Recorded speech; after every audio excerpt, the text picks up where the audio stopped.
It is not just the wreck of the Al-Salam Boccaccio 98. It is a question that has never been answered. How could a floating fortress, certified to carry nearly 1,000 tons of cargo, collapse into the Red Sea in less than 10 minutes? Why did a hull designed to defy high waves surrender to the very water used to save it? And more importantly, why did 1,400 pilgrims returning home become the first victims of the very confidence they trusted? But that is only the surface. Behind the moment the massive vessel rolled over in the pitch-black night lies another story less told, but equally dangerous, about a panic on the bridge, a fatal misunderstanding of physics, and a chain of small errors merging into history. Why did it all happen in the winter of 2006? And what actually killed the Al-Salam, the fire, the sea, or the pumps meant to extinguish the flames? Stay tuned, because the truth about the Al-Salam 98 is unlike any story you know.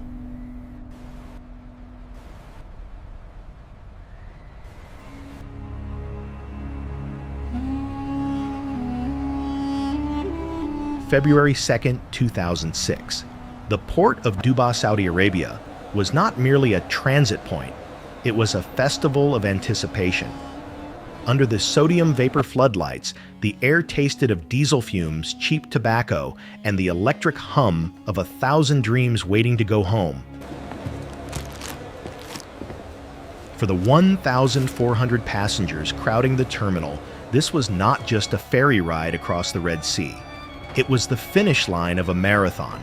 Most were Egyptian laborers, men who had spent years sweating in the Saudi construction boom, sending money home month after month, living in Spartan dormitories so their families in Cairo and Luxor could eat. Now they were returning.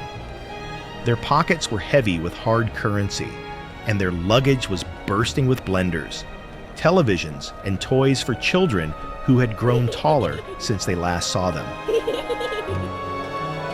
In the center of this chaotic symphony of horns and shouting stevedores sat the vessel that would carry them, the Al-Salam Boccaccio 98.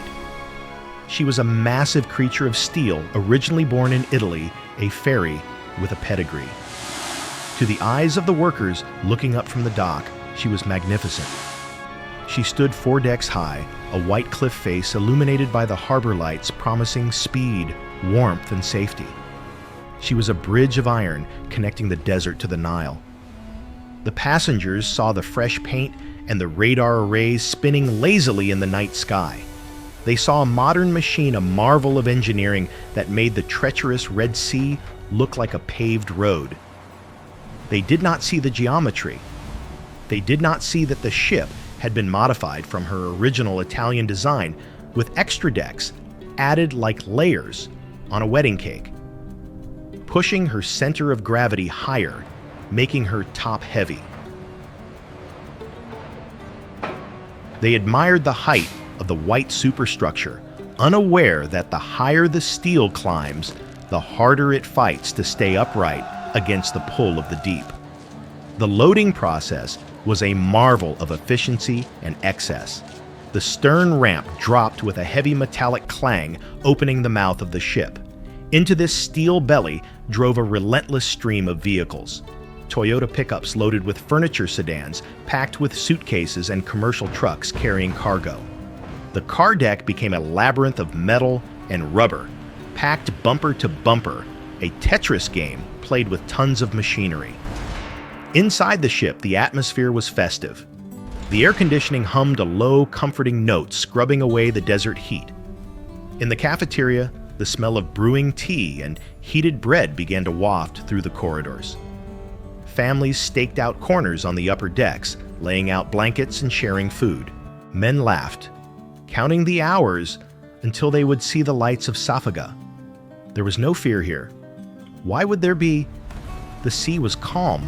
The ship was huge. The crew was experienced. Captain Syed Omar, a veteran of these waters, watched the loading from the bridge. The instruments glowed with a reassuring green light. The engines idled with a deep rhythmic thrum that vibrated through the floorboards, a heartbeat of 40,000 horsepower. To him, the Boccaccio 98 was a faithful mule, a ship that had made this run hundreds of times without complaint. As the final whistle blew echoing off the concrete piers, the mooring lines were cast off. The heavy rope slapped into the water, severing the last connection to the solid earth. The ship drifted away from the dock, her propellers churning the black water into a frothy white wake. The passengers watched the lights of Saudi Arabia recede, transforming from blinding floodlights into a glittering necklace on the horizon. They settled in. The television screens in the lounges flickered on. The tea was poured. The vibration of the engines became a soothing lullaby, rocking the tired workers into a state of drowsy contentment. It was the perfect start to a short voyage.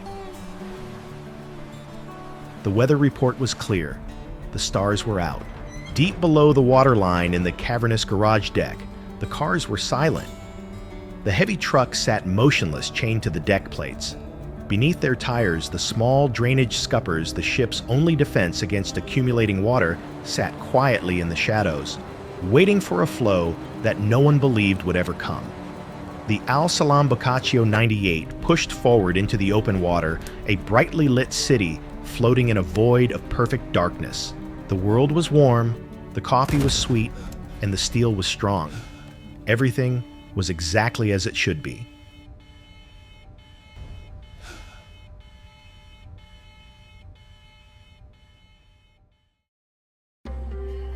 It is 10 p.m.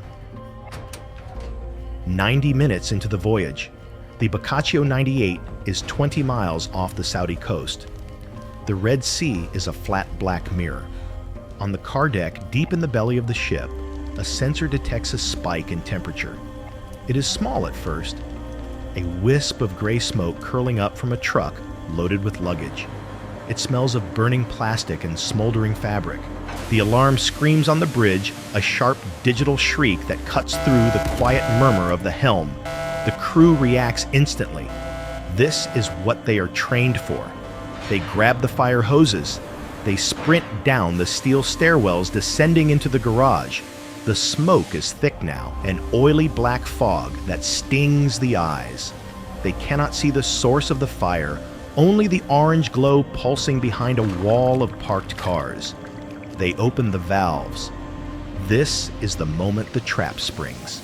The high-pressure pumps roar to life, drawing water directly from the infinite reservoir of the sea.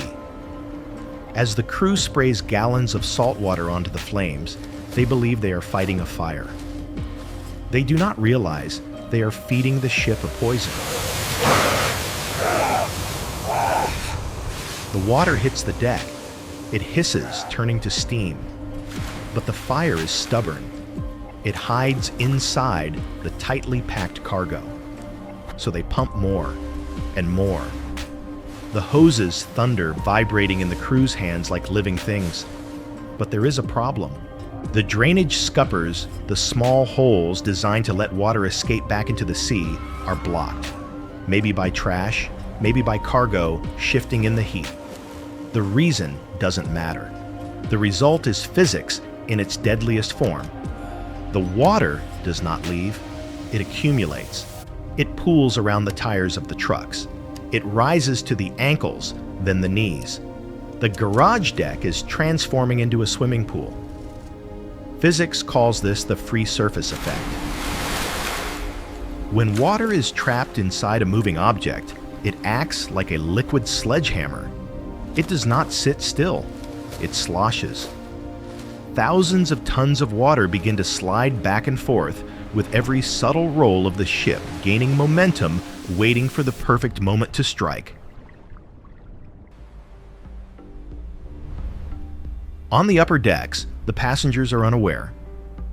As a mother tucks a blanket around her sleeping child in the third-class lounge 2 decks below her, a 3-ton truck begins to float in the rising saltwater tide. 11:00 p.m. The captain makes a decision. The fire is not dying. He decides to turn back to Dubai. He orders a hard turn to starboard, The rudder bites into the water, the ship banks into the turn. Centrifugal force takes over. The massive pool of water on the car deck, hundreds of tons of it, surges violently to the starboard side. It crashes against the hull wall with the force of a train collision. The ship leans 10 degrees. On the bridge, the horizon tilts. The coffee cups slide off the instrument panels and shatter. The captain waits for the ship to right itself. He waits for the roll to correct. It doesn't.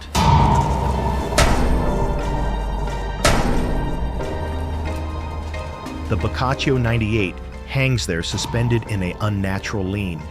The water on the car deck is now trapped on the starboard side, pinning the ship down like a wrestler holding an opponent to the mat. Panic begins to bleed through the ventilation shafts. Passengers wake up sliding. People are thrown out of their bunks. The floor is no longer a floor. It is a ramp. The smell of smoke is now joined by the smell of fierce sweat and bile. Plates crash in the galley. The festive atmosphere evaporates, replaced by the sickening sensation of gravity gone wrong. The captain tries to correct the list by pumping ballast water into the opposite tanks. It is too late. The geometry is broken. The list increases to 15 degrees, then 20. The ocean, sensing the weakness, begins to climb. The starboard portholes dip below the surface. The glass holds for a moment, looking out into the green illuminated water. Then the pressure wins. As a man on the promenade deck reaches for a railing to pull himself up, the swimming pool, water overflows the deck edge, and the Red Sea pours into the passenger cabins. 1:30 a.m. The final death roll begins. The list hits 30 degrees. The trucks on the car deck break their chains. They slide en masse, crashing into the starboard wall, a thunderous avalanche of steel that seals the ship's fate. The noise is deafening, shrieking metal shattering glass, and the deep bass note groan of the hull twisting. The lights flicker. Once, twice, then total darkness. The Al-Salam Boccaccio 98 gives up. She rolls completely onto her side. The world turns 90 degrees. Walls become floors. Ceilings become walls. 4,000 people, tons of luggage, and the pride of the fleet are dumped into the freezing, shark-infested darkness of the Red Sea. The silence that follows is not empty. It is heavy. It is the sound of a city drowning.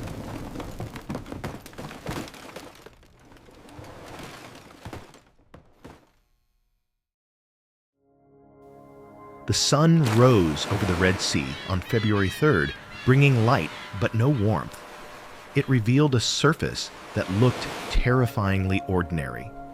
The Al-Salam Boccaccio 98. A vessel of 25,000 tons, a steel island that had dominated the skyline of Dubai only hours before had simply vanished. In its place was a debris field that stretched for miles. Oil slicks shimmered like rainbows on the water, mixing with the flotsam of 1,000 interrupted lives. Suitcases bobbed in the gentle swell. Plastic sandals, tea kettles, and children's toys drifted aimlessly. And among them, the survivors. For hours, they had treaded water in the pitch black, waiting for a rescue that was criminally slow to arrive. The tragedy of the Al-Salam was not just the sinking, it was the silence that followed. The distress signals had been sent, yet the response was paralyzed by bureaucratic confusion and disbelief. The survivors watched ships pass in the distance, oblivious to the graveyard forming just below the horizon. The ocean, having taken the ship, now waited patiently for the swimmers. But while the human story was ending in tragedy, the engineering story was just beginning. The sea had swallowed the evidence, but it could not hide it forever. To understand why a modern ferry had capsized in calm waters, investigators had to resurrect the dead. They needed the voyage data recorder VDR, the ship's black box. The recovery mission was a surgical operation performed on a corpse resting nearly 1,000 meters down. Remotely operated vehicles, ROVs. Robotic eyes tethered to surface ships descended into the abyss. They moved through the crushing pressure, their spotlights cutting through the eternal gloom of the deep sea. When the lights finally swept over the wreck, the Al-Salam appeared not as a ship, but as a tombstone. She lay on her side, half buried in the silt. The ROVs navigated past the open ramp of the stern, the mouth that had swallowed the sea. They maneuvered through the ghostly rigging until they found it, the bright orange capsule of the VDR, bolted to the superstructure. It was cut loose and brought to the surface. Inside that pressure-proof shell was the voice of the disaster. When investigators played back the audio, they did not hear a chaotic battle against a storm.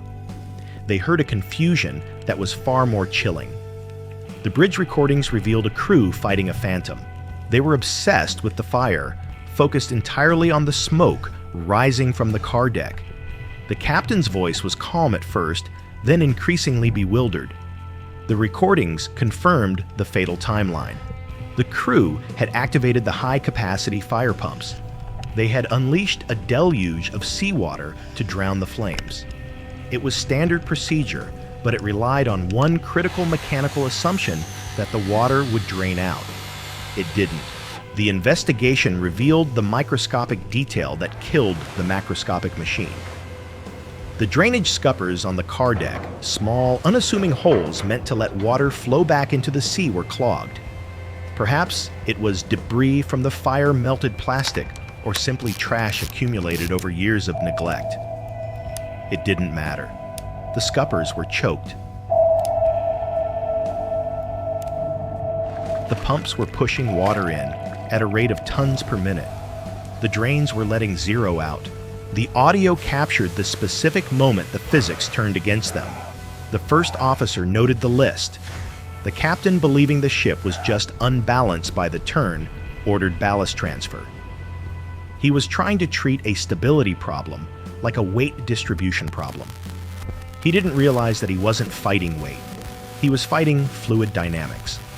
The free surface effect had turned the car deck into a rogue wave generator inside the hull. Every time the ship rolled, hundreds of tons of water slammed against the side, pushing the center of gravity past the point of no return. The most haunting revelation came from the timeline of the pumps. They were never shut off. In their desperation to kill the fire, the crew continued to pump water into the listing ship almost until the very end. They were so afraid of burning that they chose to drown.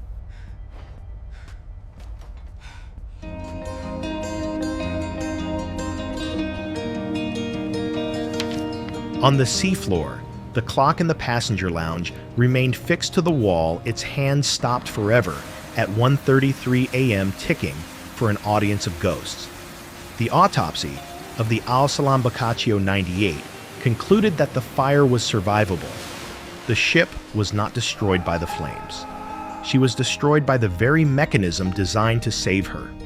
She was a victim of a tragic equation. The volume of the ocean pumped in exceeded the capacity of the drains to let it out. The investigation closed the file, but the image remained a massive steel leviathan lying on the bottom of the Red Sea, its car deck still full of the water that killed it, holding the cars and the secrets of the dead in a cold, pressurized embrace. The Red Sea today is the same as it was on that February night. The water is warm, the currents are gentle, and the surface reflects the moon with a deceptive tranquility. If you were to sail over the coordinates of the Al-Salam Boccaccio 98, now you would see nothing but blue water. The ocean has done what it always does. It has erased the evidence and swallowed the scream. But below the surface, the story remains frozen in steel. The sinking of the Al-Salam is not merely a tragedy of bad luck. It is a terrifying monument to the paradox of human intervention. It serves as a brutal reminder that in the calculus of survival, good intentions are worthless against the laws of physics. The crew of the Boccaccio were not cowards. They were heroes trying to save their ship. They stood in the smoke and heat, manning the hoses, fighting an enemy they could see the fire. But in doing so, they blinded themselves to the enemy. They could not see the weight of the water itself. They died because they solved the wrong problem. There is a haunting specificity to this disaster. It wasn't a missile, a storm, or a reef that killed 1,000 people. It was a blocked drain. A few inches of clogged pipe turned a safety system into a weapon. It forces us to look at the machines we trust with our lives, our planes, our trains, our ferries, and realize how fragile the line is between a vehicle and a coffin. We build floating cities and flying hotels, believing that size equals safety. But nature is always waiting for the moment we forget the basics. Gravity does not negotiate. Buoyancy does not pity the desperate. If you pump more water in than you take out, the equation only ends one way. For the families of the 1,000 lost souls, the Al-Salam is a wound that will never close. The ship was carrying the dreams of a generation of workers' fathers, returning with the fruits of their labor mothers, holding the hands of their children, anticipating the embrace of home. They were betrayed not by the sea, but by the very walls built to protect them. As we look back at the Al-Salam Boccaccio 98, we must recognize the chilling truth. The most dangerous moment in any disaster is not when the threat appears. It is the moment we panic and reach for the cure without understanding the cost. The ship rests there now in the eternal dark of the deep channel. The fire is long out. The pumps are finally silent. But the lesson screams from the bottom of the sea.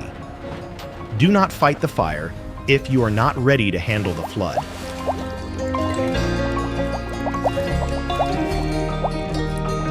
This is the Thriller Chronicler. History is not just dates and numbers. It is the collective memory of our species. Thank you for taking the time to remember these events with us. If you have a story or an event you believe deserves to be told, leave it in the comments. We are listening.